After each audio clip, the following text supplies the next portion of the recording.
So I could not be more blessed than having EU, Greek, and also the global perspective, because that's what Anders offered around the need for global trade.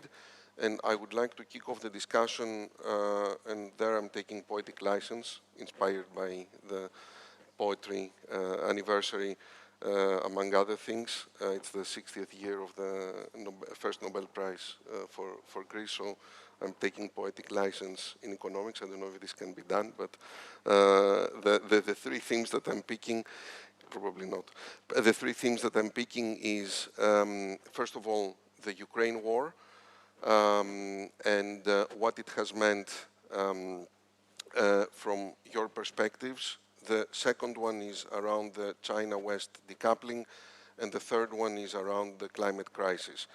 On the Ukraine war, I would like to start by asking Anders on whether Sweden's entry into NATO has had an aftermath and implications on the Swedish economy, on the trade flows, and also to reflect on the recent developments in the Middle East, to what extent there is impact that one can see on the global economy, but also specifically for Sweden.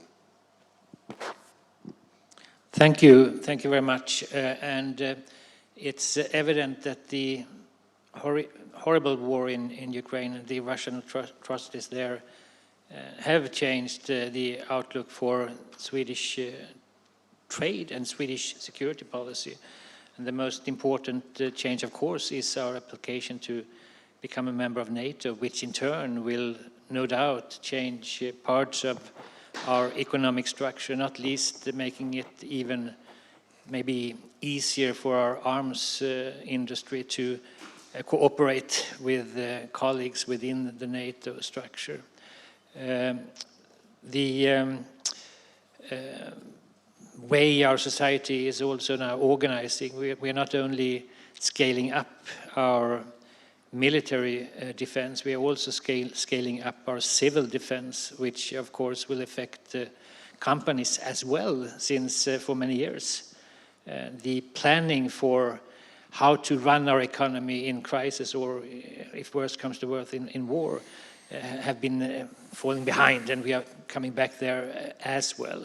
My agency is handling the National Board of Trade. We are handling many aspects of the EU sanctions against Russia since the outbreak of the war. We have been used to try to open up markets. Now we have to be good in isolating markets, isolating the Russian economy in order to make sure that the country will find it difficult to continue to wage this awful war. And we are doing that in various ways, including by looking at how the sanctions, unfortunately, are also circumvented to some extent. The conflict in the Middle East, of course, will also be affecting economic integration, trade. Our trade figures with the countries involved aren't that large, so the immediate effect will not be, for that reason, very large. But the effects that can follow from this on energy prices and what have you, of course, can also create challenges for our country. Thank you, Anders. And Nico, if I turn to Greece and impact of Ukraine war and also expected impact from the Middle East crisis. I have no idea. But there is one thing that doesn't help the Greek economy, which is increased uncertainty globally and in our area. And in that vein, this is not good for Greece. But the direct impact thus far has not been large. From Middle East? Neither from the Ukraine war, given the European response. The indirect impact can be severe if you think if you think down a list of things. So energy. here are some scattered thoughts. And apologies if I end up being a little bit undiplomatic in some of those. Okay, first thought is that when I'm thinking about the Ukraine war, is that Germans make mistakes too. And we as Greeks or we as European Union, we cannot just rely on Germany doing whatever it does and then us following. It's clear that Germany made a mistake in terms of the energy policy. It made a sequence of mistakes after the first mistake, which was the dependence on Russia, including, anyway, it made a sequence of mistakes. So this means that we as the Greek economy and the Greek energy policy, we have to also think for ourselves. That's one thing. The second thing is a little bit sad, which is that it is more on the society side, which that's something as terrible may be happening next door, and eventually that we get used to it. And we may not even care as much about how this is going to end. It doesn't affect the everyday's life, other than high energy costs. We got used to the fact that this is happening over there. Third thing, that even I don't know how to handle is about institutions and what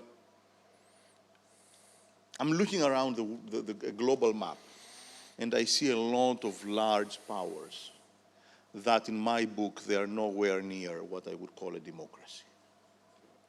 And that's a lot. And this is not shrinking, it's growing. Certainly it's growing in terms of GDP of the world. And I have no idea how to handle this.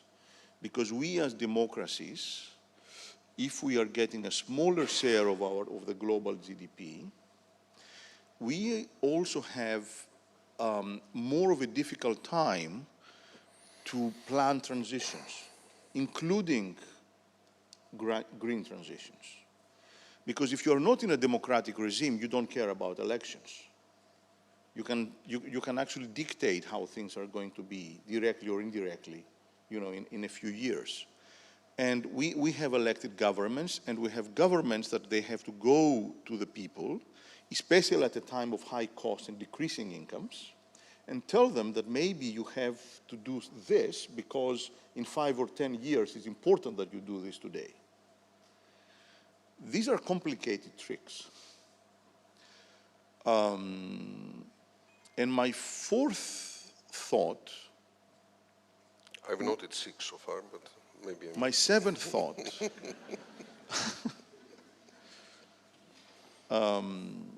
is about dependence, which comes to trade, right? And you also, of course, mentioned this. Do you want to do the green transition thing if you are relying on somebody that you don't want to be relying on them, whether this is solar panels or this is batteries or rare earths? As we speak, I don't know if it is 93 or 96% of global production of microchips that happens to be in one country, and this country is not necessarily safe.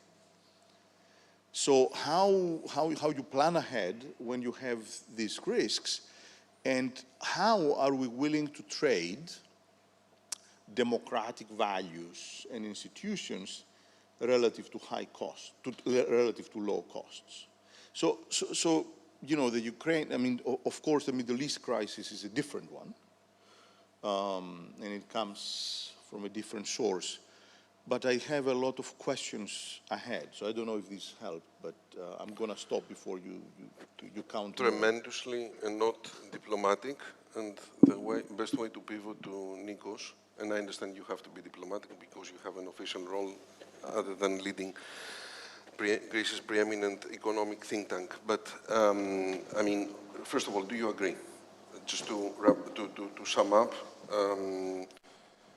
there was a strategic pitfall, to put it mildly, from Germany to rely excessively for themselves and for the rest of Europe on Russian gas. Societal second and third order effects of getting used to having a war in the continent.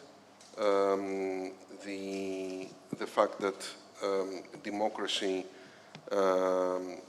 is certainly facing challenges in many parts of the world. And then the fact that we don't, especially for our part of the world, the blessing that we have of being in democratic societies is countered by the fact that election cycles need to be taken into account when you plan for things that do have economic and political cost in the short term, like green transition, and also the dependence rather, of green transition on a value chain that certainly has some parts that are not so secure. So views on that, but I would also ask you your lessons from what we have lived through, especially from the Ukraine war, and what are the lessons learned for Greece and Europe more broadly and beyond the very nice provoking thoughts of Nikos Vetas. Okay, that's way too much. And I've written a lot of things before I took this job that you can read on some of these questions, so I'm definitely going to avoid them given my current job. But I will say a few things in response.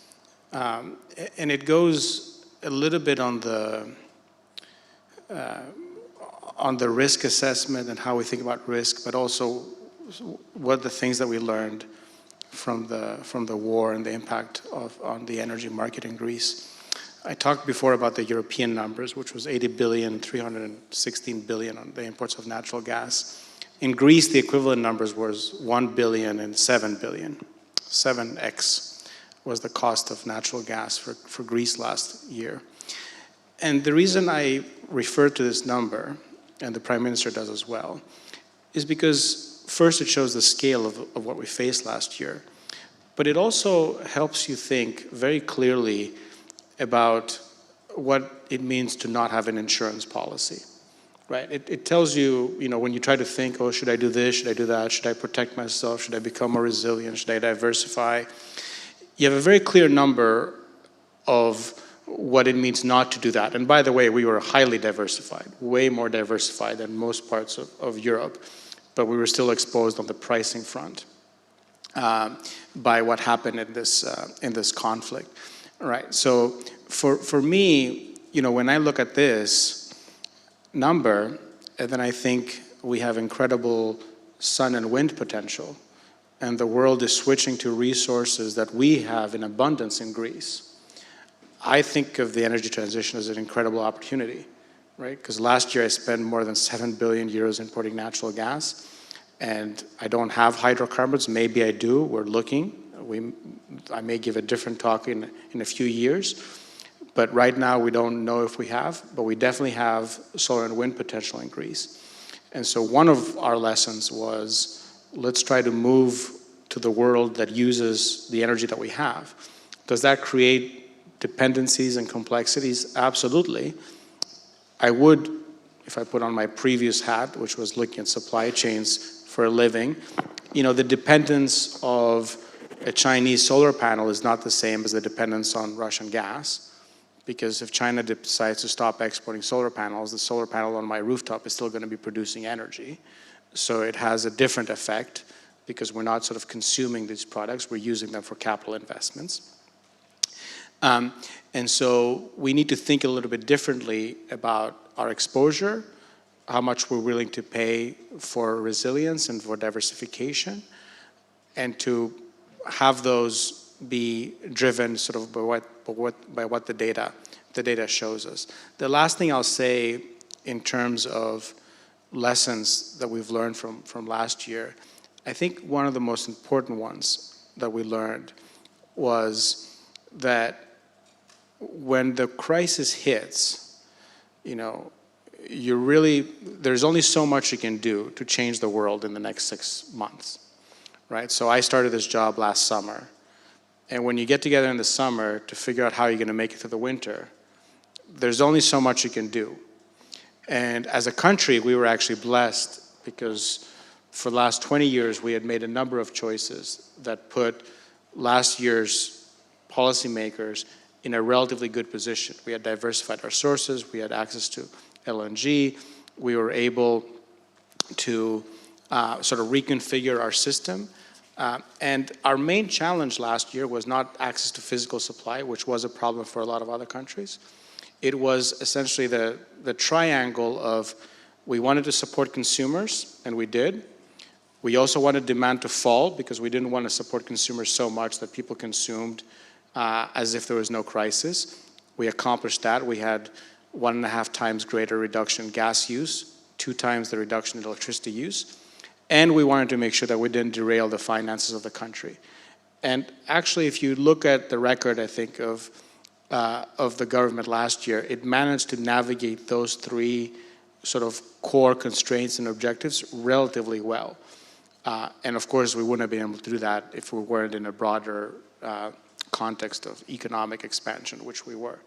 It would have been impossible to do that. So that's just some of the reflections that I would give on the questions that you asked. Thank you, Nico. Let me move to the second theme, China versus West decoupling. And I will start again with Anders around Sweden's impact on this increasing decoupling, if you agree, because we heard you are the 4th most globalized economy, and the numbers spoke for themselves from the stats that the ambassador showed. So maybe we will be positively surprised again, but it would be interesting to hear your perspective as a heavily industrial economy versus China. Well, thank you. It is, of course, a question that is key not only to Sweden but to the globe as such.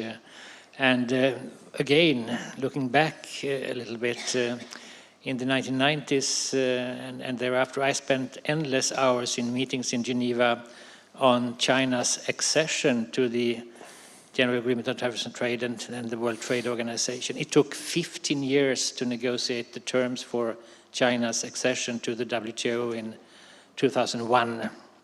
And then, of course, many of us thought that this would lead to easier and better relations with China, and that China maybe even would change by being integrated in the global system. And we were wrong, that's evident. And now we have to learn the lesson from that. Looking at it from a Swedish perspective, I think decoupling, and your company represented this no more about that than me, has already taken place, is taking place in terms of digital outlets, internet connections where separate nets are set up for Chinese operations and other operations. Apart from that, and also, of course, there is no room for naivety in terms of relations with China when security is really at risk, as it might be in telecommunications and some other areas. But apart from that, I think looking at it from a Swedish perspective, de-risking is the main kind of theme. Again, companies themselves have to decide how to de-risk, how to change supply chains if needed. What is important, I think, is that this is not done in a way so that legitimate trade opportunities, legitimate opportunities to be a partner with Chinese companies are eliminated, because we have to engage continuously with even a country like China. The second aspect, after de-risking, I think that is important for Sweden, is that as a country we have to move ahead in partnership. Of course, the EU being our main conduit in this regard, but also partnership between the EU and the US. That's important, even if the EU, I think, should not just rubber stamp what the Americans does, what the Americans do, because we might need a different path in our relation with China than what is presently the outlook from Washington. And thirdly, from a Swedish point of view, it will be very important to keep the European Union strong, so that the European Union economically can take up the challenge that China is putting forward for us. And in that respect, again, I think in this security architecture of ours, I would strongly argue that the missing link in the present-day Western security architecture is a transatlantic free trade area, which would make both the American and the European economy stronger, and that would be one way of keeping China at bay. Unfortunately, this is a dead end in Washington presently, but I think it's important to keep the idea in mind. Thank you. Thank you, Anders. Nico, when we look at the Greek economy impact from the West versus China decoupling, maybe the way to position the question is, I would say we were quite proud in Greece about the relationship with China, in a way that there was a strategic investment with COSCO in the port of Piraeus. There were some other strategic investments, and overall what seemed to be a balanced relationship that was developing. Now it seems this is coming under question. We see a pivot to India. Of course, it's very early days. How do you see the impact of this China versus West decoupling on the Greek economy and other alternatives that might be emerging? My own view about how Greece can grow and prosper over the next decade or 2 decades is that it can only do this if it opens up more. And this has actually happened, if we have historians in the audience, this has happened over the centuries, whenever Greece tried, whatever Greece meant. When it tried to become like a small closed system, then it suffered. When you open up, and open up means trade, it means people, it means ideas, then you prospered. And looking ahead, that's the way I also envision Greece, like a hub in southeastern Mediterranean that is going to connect a lot of that. Now, in that vein, Greece can only lose if there is more tension between Europe and China, or the Western world and China. Having said that, there is a lot of soul searching that we have to do. The level of investment that China has made in Greece so far is it was important at the time, but it's not something huge. The bigger question, and a lot of points that Anders made were excellent, is how we view the rules for global trade. And there is a very, very specific and difficult moment, which is, would we like to promote trade per se with China or whoever, because trade is a good thing, period? Or should we try to make more and more a precondition for trade, what sort of institutions the other party has, how far ahead they are in the green transition, and so on and so forth. These are probably, the real world is going to be somewhere in the middle. However, it will most probably be a mistake to wait for China or for whoever to fully respond to what we would like them to be before we trade more to them. But that's a difficult discussion for sure, and one that is ongoing. Let me put one more word on this table. It wasn't in your question, but it was implicit in your question. It's a continent called Africa. The relations between Europe and China have much to do about Africa. China has invested massively. It directly or indirectly controls a lot of the production base and institutions in Africa. It would be absolutely, it would be a strategic mistake for Europe not to realize what it can gain from promoting in a mutually beneficial way relations with Africa and leaving Africa elsewhere. Wow, great thoughts. Again, the premise usually is let's trade more and then democracy will come, and we haven't seen that happening with China. So what you are saying, let's see what they are about, especially on the green front, before we trade more. I think that's a very pragmatic approach. Nico, if I move to you on the trade, on the hub paradigm, on what has made Greece great over history, the openness. How do you see the developments as a policy advisor, and what could this mean on this vision of the hub, which I know the government and the Prime Minister has shared very openly and very frequently?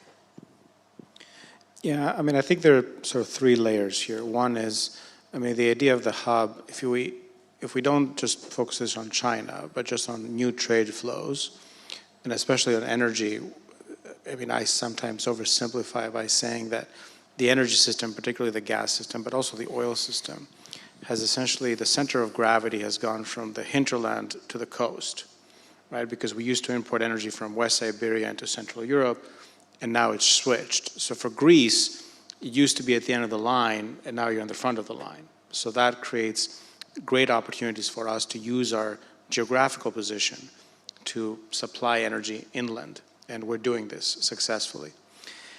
On a second level, though, you know, we are a small country that is essentially a price taker, and you know, we've seen, if you look at the cost of solar in Greece last year, it was one of the highest increases worldwide.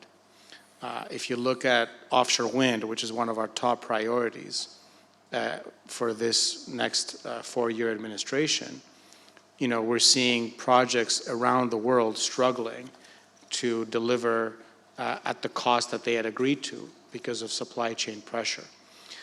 And the reality is that for a lot of the things that we want to do, China is an indispensable part of the supply chains, whether because they have the whole thing or whether because they supply the components. And so from that perspective, tension means higher cost, and if you're trying to deploy capital, higher cost means you can do less with the same capital. So from that perspective, it has an adverse effect on Greece. Thirdly, though, is Greece has a robust, not huge, but robust industrial base when it comes to clean energy.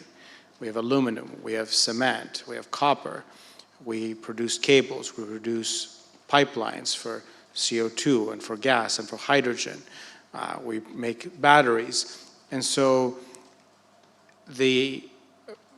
any dynamic that supports European industry, and it doesn't have to be moving away from free trade and putting trade barriers, but it means trying to figure out the barriers that European industry faces and trying to address those barriers, you know, creates opportunities for us because we can be suppliers to the world, right?